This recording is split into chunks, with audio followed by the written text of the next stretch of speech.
Kia ora, Helen Brahms here, coming to you live from Junction, Texas. Hope you're all having a super fantastic, sparkling day. We've had an awesome day on the road. Yes, it rained, but all is not lost. It was a super fantastic, sparkling journey. So before I get into what happened today, which is kind of an adventurous day today. Last night I took Zephy over to the dog park to let her run off some steam and all that, and 3 other dogs came in while we were there. One was this beautiful old golden retriever. He was just beautiful, and he didn't care about the dogs. He just walked up to people and just looked at you and said, "Love me." And then there were 2 other dogs. One was a 8-month-old puppy that was bigger than Zephy. And the other one was a 10-year-old dog that was smaller than Zephy. The 10-year-old loved to play ball, and they had one of those ball thrower things. And so Zephy would chase that one up and down. And then the 8-month-old puppy loved to play frisbee, and they had a frisbee thing that they kept throwing for it. Zephy took a liking to that frisbee. We were in the park for probably about 45, 50 minutes. And she was constantly just running. And these other 2 dogs, the 2 active ones, were quite happy to play with her and chase ball with her, to chase the frisbee with her. But Zephy took a real liking to this frisbee, and it was like a flat mat that had a hole in the middle, and it had a tag sticking out. And so Zephy would always pick it up by the tag and go running along with it. This thing was going across her face. It was so cute to see. But for about 45, 50 minutes, these 3 dogs were just running like crazy around the park, chasing balls, chasing frisbees, and Zephy went after the frisbee more than she did the balls. So I'm sort of like, maybe I got to get her a frisbee now and teach her how to play frisbee with the thing. And it didn't matter if it was spun along the ground on its edge or tossed in the air. She was straight after it, outran the other dogs every time. Still got to find a dog that's as fast as she is, or faster. So all the parks we've been to so far, they've always had dogs that are not as fast as Zephy, because they get close to Zephy, she just kicks it up a notch and takes off. But yeah, so we tuckered her out last night. It was awesome. And then this morning went over there. She just ran around a little bit, not much. But we were actually pulled out of the site at 8:30 this morning. Which I think is the earliest we've ever left a site. But then we had to go around the campground to the far side to where they had the propane tank, because I needed to fill up my propane tank. And we got that filled up and paid for. And by the time we left, it was 9 o'clock on the nose when we left the campground. And so we started our journey, and it was a very overcast day, lots of clouds. Great visibility, though. For the amount of cloud cover that there was a lot of visibility. It wasn't the normal 10 miles that we've been seeing the last few times we've been traveling. But it was clear visible. It was amazing how much visibility we had. We had rain on and off throughout the day. Not enough where I needed the wipers on at full at any time. I just had the wipers on intermittently. Sometimes they'd have to go just a little shorter time than others. And in the RV here, I've got I think it's about 10 to 15 different clicks that I can do on the intermittent before I go onto the full wipe. And the only time I turned on to full wipe was when trucks went past, because when they overtook me, you get all this spray coming up, and it wasn't until they were well down the road that you would stop getting the spray up on the windscreen. And so that was the only time I had the wipers on full. Never had to have the wipers on full when it was just actually raining and there's nobody around. Another good thing about today, again, virtually no traffic. It was awesome. He's doing weird things. So very little traffic, great driving conditions, even with the rain. But we didn't have any downpours. It was just light. It was either light or misty. Not enough that you needed to have the wipers on it all the time. The intermittent time thing was perfect. We stopped at one rest area and went in there, and this guy came up. He saw me getting out of the driver's seat, so he came up and waved at the window, so I talked him out the driver's window, and he wanted to know if he could have some hot water. And I was like, hot water. I'm not hooked up to anything. I'm trying to think, how can I get him hot water? And so we ended up, I suddenly remembered that when I run the hot water in the RV, it can get hot enough that I can't put my hand under, but he actually wanted boiling, and I couldn't do boiling because, one, I didn't have the power on. I could have turned the generator on, but then I had to dig to get my jug out to do that, and you'd have to wait for that to boil. And then the other way I could have done it was put a pot of water onto the gas cooker, which meant I'd had to dig out the same area where I had to get the jug out anyway. So I got him an old travel mug of mine, which has lost the cap on it, filled it up with as hot water as I could get out of the hot water tap, and gave it to him. I said, I don't know if this is hot enough or not, but what he wanted to do was fix his tire on his bike. And it turns out that this guy, I first encountered him back when I was driving from Tucson to El Paso. No, Tucson to Deming, New Mexico. So we were in Arizona at the rest area there. The one, if you go back through my photos, there's one with where the rocks look like a frog. And it was at that rest area that I first encountered this guy. And he was talking with two truck drivers when Zephy and I walked past and telling them about how he's cycling around the world. So I said to him, did you happen to be at this rest area? And and I told him the date, and he goes, yeah, probably. He says, yeah, that'll be about right. And I said, yeah, you're talking to two truck drivers. He says, well, I'm in a lot of rest areas talking to a lot of truck drivers. I said, I can imagine. And but I said, I think I saw you there, and you were talking about cycling around the world. He goes, yeah. And I said, where are you from? He's from Scotland, so he's from Glasgow. And he started his round the world bike ride at Edinburgh Castle, and I don't know when he started. I totally forgot to ask him. And but he's been traveling around the world on this. He's now on the I-10 going across America, and then he's going to go up to New York City. And I thought, that is so cool to be able to do that. And so we talked about it for a little bit.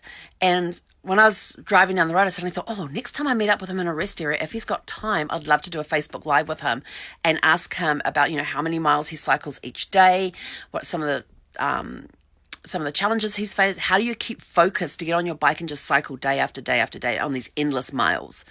So, hopefully, fingers crossed, because I've passed him twice now when he's been actually cycling on the road. And then today is the second time I've bumped into him in a rest area. And we've still got a lot of the I-10 to go yet. He was going to Ozona, which was about 54 miles away from the rest area that I was at, because just after I got back on the 10, there was a sign that said Ozona, 54 miles. And I've actually gone past that. So he'll probably go past Junction tomorrow, or spend tomorrow in Junction, or cycle to Junction tomorrow. And then they may pass him on the way to San Antonio on Friday. So we will see. But next time I'm in the same rest area with him, I'm going to see if we can grab a Facebook Live together, because I think it'll be kind of cool to hear about his trip. So then we carried on with that. Again, the rain kept coming down. But like I said, the road conditions were great. The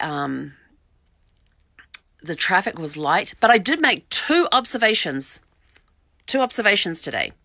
I have noticed that since I've crossed over into Texas, when I'm driving along the road, I see, apart from 18-wheelers, I see more pickups on the road than SUVs and cars combined.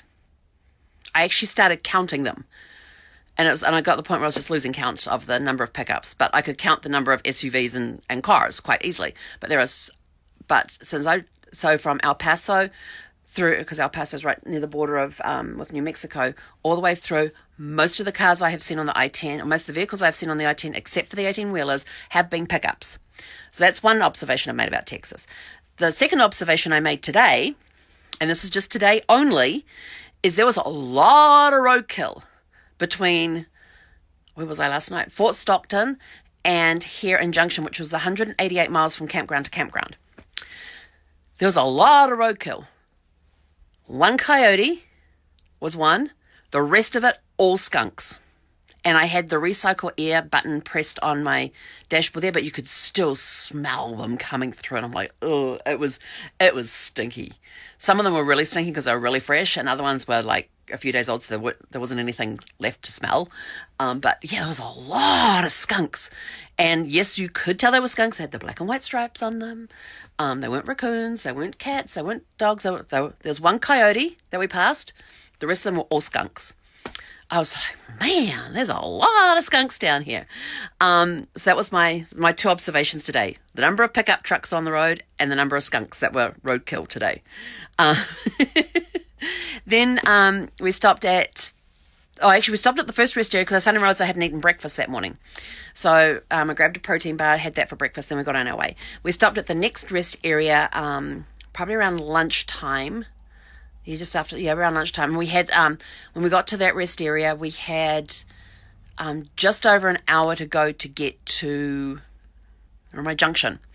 And so got there, and I was taking Zephy out for a walk before we had something to eat, and there was an older guy standing over the other side of the road, and he was in one of the picnic shelters. Oh no, I got to tell you, the picnic shelters in this one were really cool.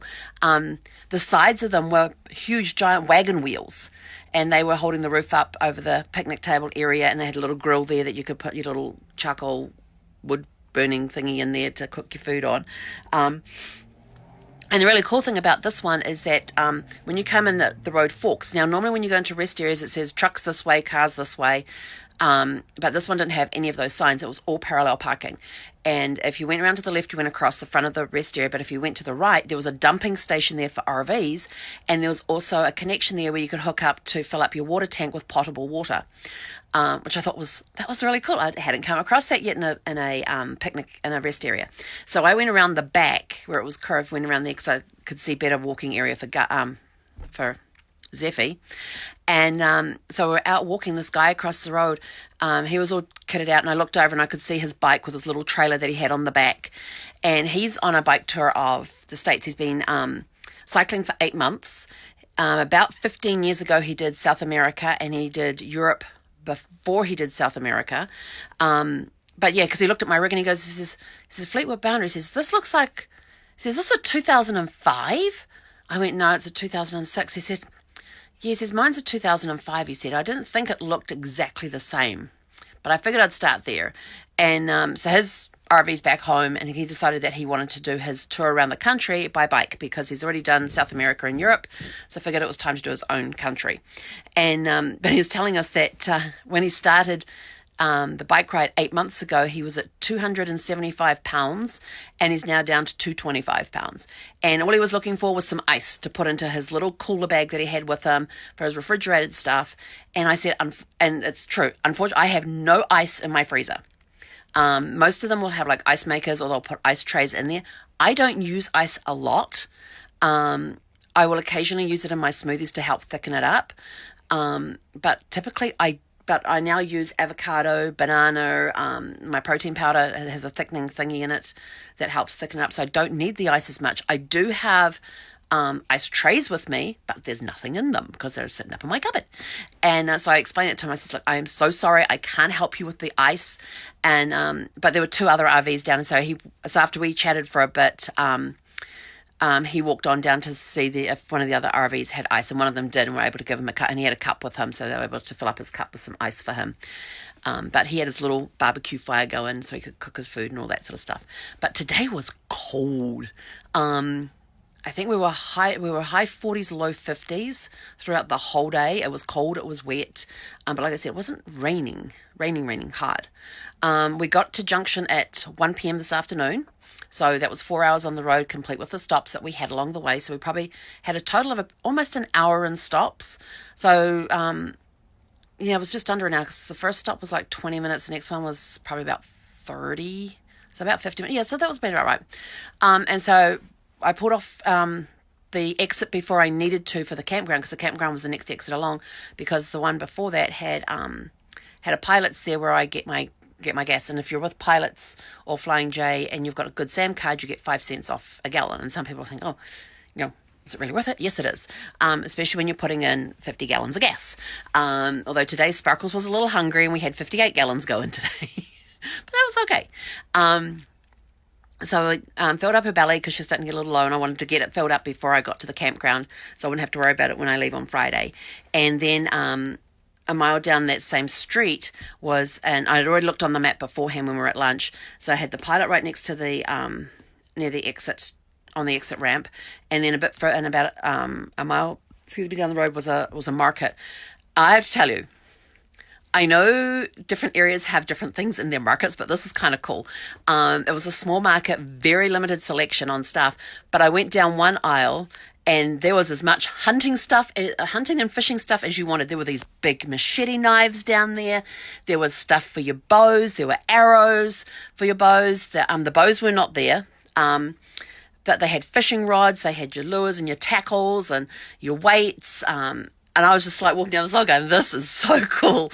Definitely not in California. Definitely not in California. But this whole aisle was just hunting and fishing stuff, and I thought that was just really cool at a market. But yeah, managed to get the couple of the fresh vegetables that I wanted. Got me some. I actually got brave and got me some steak. Now, I have never really been good at cooking steak. That was Brad's department. But I was just like, I need some red meat. Oh, speaking of which, no, I did that live last night. That's okay. No, I did the chicken fried steak last night on the live last night, didn't I? I had that at the campground. It was really good. It was excellent. Nice and crispy on the outside and juicy in the middle. And I just had another hankering for red meat. So I got me a sirloin steak. Yeah, sirloin steak. It's sitting in the fridge for tomorrow night for dinner. I got me some mushrooms to go with it. Got to have my red meat mushrooms. And got me some green veggies to go with it. I think I got some spinach. It was a 50-50 blend of spring mix and spinach, I think. I think that's what it was. It was one of those blended salad thingies. So got that for dinner tomorrow night. So I'm going to attempt to cook steak tomorrow night. I will keep you posted on how it turns out. Like I said, Brad was my grill master and he could cook steaks to perfection. Oh, I so miss him. I so miss his steaks. Miss him, miss his steaks. Especially his tri-tips. Tri-tip was amazing. I was trying to say, and then so after I left the grocery store, it was just a mile to the campground from there, or just under a mile to the campground. Went across this great big bridge. Had not taken sparkles across a bridge like this before. It was one of those, I can't really think what they call them. I'll post pictures of it later on so you'll be able to see it. Got here, walked in. They had no reservation for me. I was like, well, I made this reservation and I gave her the date that I made the reservation originally on the 9th of January. And then I said, and I called on the 31st of January to change the dates because I said I was meant to come in 4 days ago. And I called she said, well, did you pay for it? And I said, no, I did not. I was told I didn't need to do that. They just needed a credit card to secure it, which I gave. And got told that everything was okay and I'll get emailed, and I've never received a confirmation email. And the woman that I spoke to said she was the owner. And the girl that was behind the desk, she had a really cool name. Her name was New Hire. And it's from Africa. Oh, which country? Oh, somewhere around Sudan, in that area of Sudan, around that area. And so I asked her how she spelled it, and it was Nuhaya. Hya, yeah, New Hire. So that was really cool. But she said her mother actually gave them all American names, but she changed hers to an African name. That was kind of cool. But she told us that they were actually in the middle had just switched over to a new system. Maybe it was on the old system and all of that. And she said, do you have an email confirmation? I kept asking and it never got sent. They told me it's getting sent, but I never received one. So unless for some reason they had the wrong email, I don't know. But she eventually found me a site. She was going to put me on. She said, well, I can put you on this site for today, and then you'll have to move sites tomorrow. I went, no. I said, I'm only here for the 2 nights. I said, I am not moving that on both nights that I'm here. And so she's looking out the window, and then she goes, well, I can give you this site over here, but the sewer hookup's not working on it. I said, that's fine. I dumped the tanks 2 days ago. We're going to be fine. And then I can always dump them again when I get to, I said, they're not going to need dumping before I get to San Antonio, so we'll be fine. And so I got a big discount off the rate. So I'm paying $25 a night for power and water. So, and I don't have to move. And I'm away from all the other ones. I'm kind of in my own little space. And then over there is all the other RVs parked. So I'm in my own little corner. I got a great view out my window, which I posted earlier. And just picturing it with all the leaves on the trees and all that. And I took Zephy for a walk out there. And there's this big grass area that goes down by the Loana River. And she saw geese for the first time. She's like, and she just went. And I knew the second she had spotted the geese, she just went ramrod straight and just stood there, ears pricked up, and she didn't move a muscle. And she stood there watching these things, trying to figure out what they were. And I thought I put a firm grip on her leash. I was not letting her get anywhere near those geese. But then we carried on walking. She kind of lost interest in them, and we walked around. And so we went for a good walk around, found their pet area, but their fences aren't very high. They're probably about a 3.5 foot high fence. It's definitely not, wouldn't say 4 foot, but I'm worried that Zephy might get running and just go over the top because she is a jumper. So I'm concerned because it's the lowest height I've seen on a fence around a dog park in all the parks that we've been, all the RV places we've been to so far. So I'm a little concerned that she might jump over them. I'm a little concerned about that. But this resort's good. It only has 26 RV slots. Only 8 of them are back-in, and I'm on one of the back-in ones. I am a little concerned, though, because there was a lot of standing water after they obviously had a lot of rain through today because the grounds are very wet and muddy, and there's a lot of standing water, and the sites are all dirt. You park on the dirt between the grass strips, and I'm a little concerned about getting out of here on Friday. So I'm hoping tomorrow's going to be fine and help dry things out a little bit. So we will see on Friday if we can get out. But I did have to put the leveling pads under the jack that's at the front on the driver's side because the RV was dipping towards that way with the unleveled site that we're on. And even with the leveling pads under there, it's still leaning in that direction. So I don't know how far down the leveling pads have sunk. I'm a little concerned about that. But the water's hooked up, the power's hooked up, we're good, we're warm. That roaring noise you can hear as the heat just kicked in. And, I got to show you Zeph. Where is she? Let's see. See, she's down there on her bed that's up on... She actually has 2 beds, and that one I put down between the seats when we're driving. And but I threw it up on the dashboard just to get out of the way a while ago, and she just went and crawled up into it, and that's where she's been ever since. There she is. Stretched out, asleep.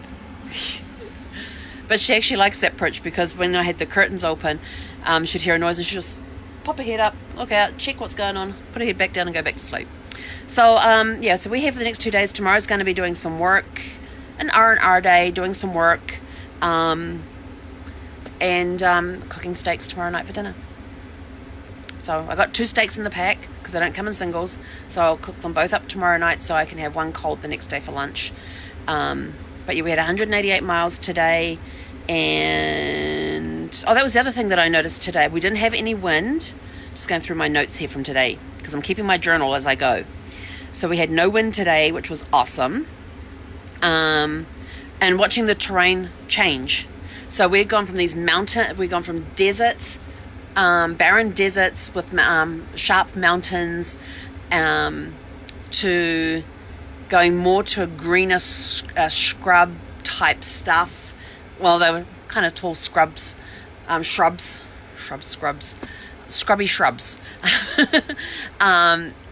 So going more green as we're moving east, we're getting greener. But I noticed that a lot of the hills that we saw today were flat topped. I only saw like 1 or 2. There's one point I was looking in the distance and I could see 2 hills that had the pointy tops. Everything else was flat topped. Flat top hills for as far as you could see. Like I said, we had really good visibility today, despite the rain and all of that. So it's interesting just watching the scenery change the further east we go. And we put cruise control on around 62, 63 today, and just straight through. The only time we were not on cruise control was going in and out of the parking areas, the gas station, and driving through Junction. So it's been a nice steady day. It's been a great day. And now I'm off to... I think I'm just going to go sit and read. Put some music on, we'll read, and see if Zephy wants to snuggle for a bit. She did earlier, so we'll see if she wants to do it again. But I hope you all have a super fantastic, sparkling evening. I am off. The alarms have been set, so I'll just wake up when I wake up in the morning, which will probably be around 6 o'clock anyway. Doesn't matter what time zone I am in, I wake up at the same time every morning. So I'll probably wake up around 6 o'clock tomorrow morning, regardless whether the alarms are on or not. The alarms are only put on days that I'm traveling, just to make sure that we get up and out in time, and we're usually up before they go off anyway. So we will just play tomorrow by ear, get some work done, relax, and plan out the next part of our trip into San Antonio, which is not going to take as long. I think it's only 119 miles. I think it's 119 miles, because I say just around 2 hours to get there. So I'll probably do one stop along the way. And I know there's a Walmart on the way, so we've got to definitely go in, and there's a couple of things we need to get, that we will need to get by then. But everything else we're good for. So have a super fantastic, sparkling evening. I'm off to relax, read for a bit before I decide that the bed's calling. And we will catch you guys tomorrow. He konera.